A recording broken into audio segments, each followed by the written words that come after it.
Hey guys, originally I wasn't really going to do a video on this.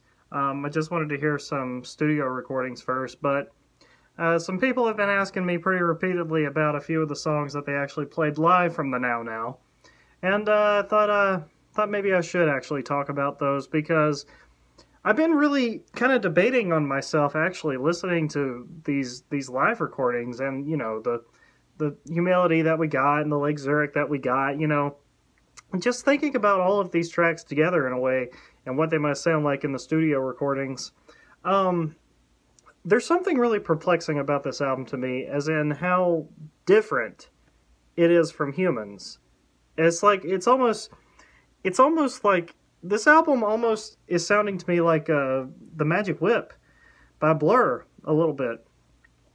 I feel like Humans kind of focused more on just making you party, making you jump up and down, making you go crazy. Humans was the fucking party. And the Now Now is more focused on let's feel some emotion again. Let's get back to that core feeling of emotions. It's like Empire Ants is the best example I have. A very emotional song. When I listen to Sulk Eye, the last song on the album that they played, it's the last song on the album, but they played it live. Sulk Eye. It starts off as like this kind of like samba, kind of like bossa nova, kind of like old school, kind of like Dean Martin sounding thing. And then the track just evolves and the tempo gets a little bit faster. And the way Damon is delivering the verses on that song, it makes the hair on the back of my neck stand up. Like, I feel so much emotion when I hear that track. And then I hear the song Magic City, which is another really slow-burning song, but it's just so beautiful. There's something that's just so mind-blowing about this to me that I can't wait for it. Damon is like a fucking musical genius. Like, seriously, if one of my biggest complaints in Humans was that they failed to capture the energy of the live performances in the recording. And with the Now Now, if they are able to actually capture the emotion of these songs like Magic City and Sulk Eye, then this is going to probably be one of my favorite Gorillaz albums of all time, if not my favorite ever. Because if they are able to capture the same emotional feel that I kind of feel when I watch that live recording of Sulk Eye, I think that might be my favorite Gorillaz song of all time. In a way, I just absolutely love every single piece of this. I love the melody. I love Damon's lyrics. I love how the track tempo kind of speeds up. I love how many feels I get listening to it. It's just so beautiful. I love it so much. Magic City is a really great slow song. Hollywood makes me like fucking... I feel emotion, but it's like a kind of energy about it. You know what I'm saying? Like something... It does feel kind of Humans-ish in a way. Not denying that at all. But there's a different kind of feel about it that I just absolutely love. Snoop Dogg was made to be on that track. There's a few people who say that some of the features on Humans were kind of out of place. Like Danny Brown on Submission.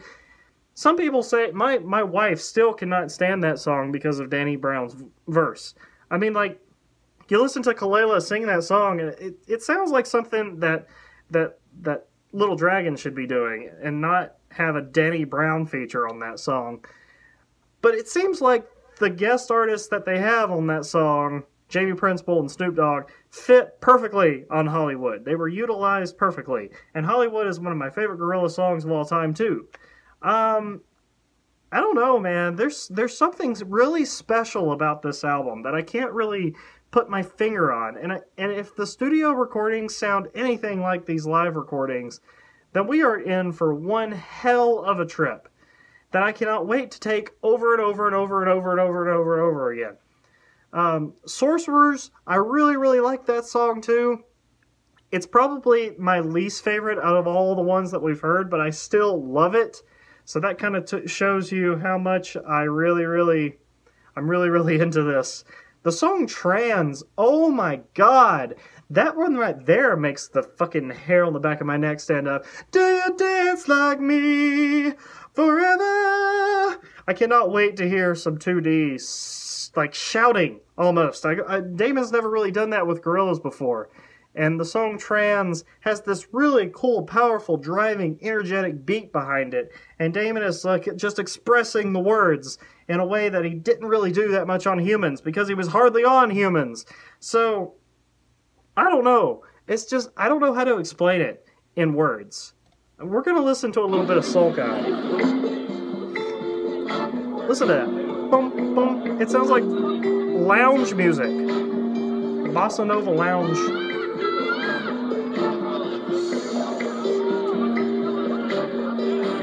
Sway with me.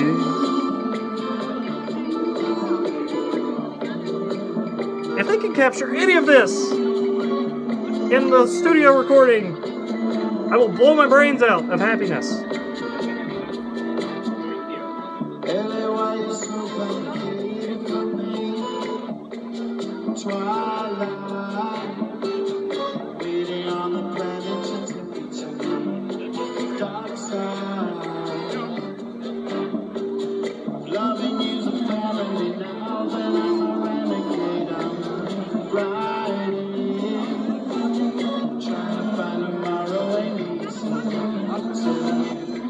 Okay, I'm sorry. I'm not gonna listen to the whole song. It's really hard not to, though, after it starts.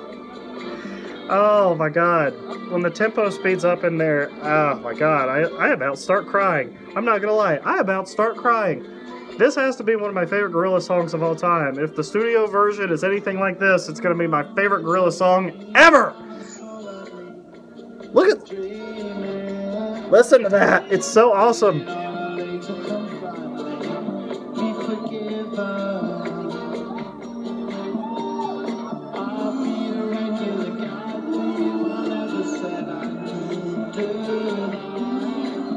I don't know. It might not be for you, but I personally freaking love it.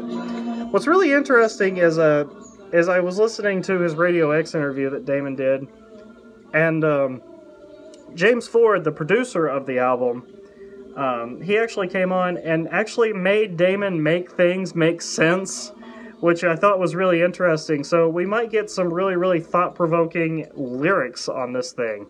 Oh, here it is.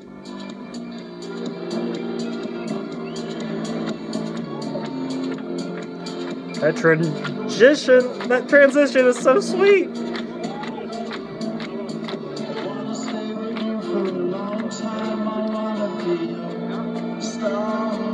But yeah, anyway, the producer that Damon was working with, he actually told Damon, "Oh, come on, this doesn't make any sense. Go back and write something better."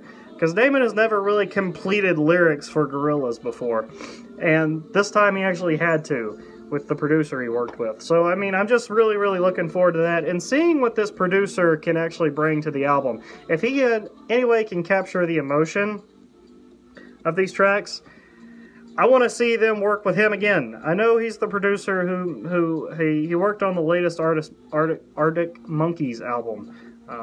I might listen to that album to try to get an idea of the type of things that he tries to bring out in an artist.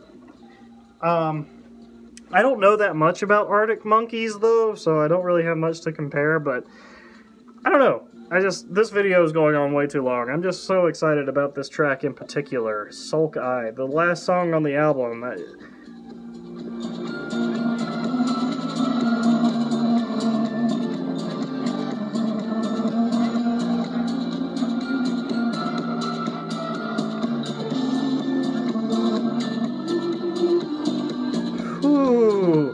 Sounds so good.